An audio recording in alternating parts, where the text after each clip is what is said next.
পৃথিবীর সবচেয়ে দুর্ভাগা সন্তান কে জানেন? আব্রাহাম খান জয়।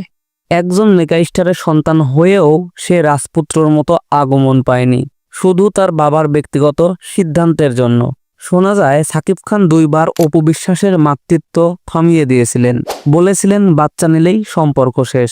কিন্তু অপু শেষবার নিজের সন্তানের প্রাণ বাঁচিয়ে পৃথিবীতে নিয়ে আসেন আব্রাহাম খান জয়কে। আর তখনই সাকিব গর্ভবতী স্ত্রীকে কলকাতায় রেখে বুবলির সাথে নতুন অধ্যায় শুরু করেন।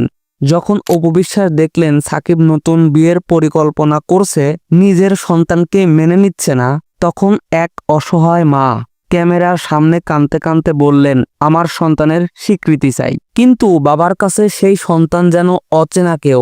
অথচ বীরের বেলায় সাকিব গর্বে পোস্ট দেন, বুবলিকে আন্তরিকভাবে কাছে রাখেন।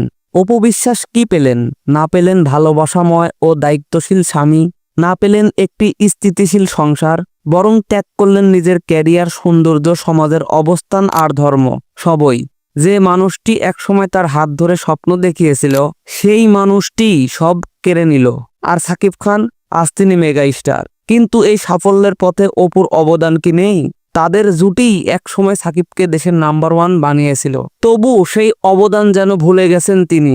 এই গল্প শুধু অপুর নয়, এ গল্প বহু নারী ও সন্তানের। আপনার কি মনে হয়, একজন জনপ্রিয় তারকা যদি ব্যক্তিগত জীবনে দায়িত্বহীন হন, তাহলে কি তার জনপ্রিয়তা বদলে যাওয়া উচিত?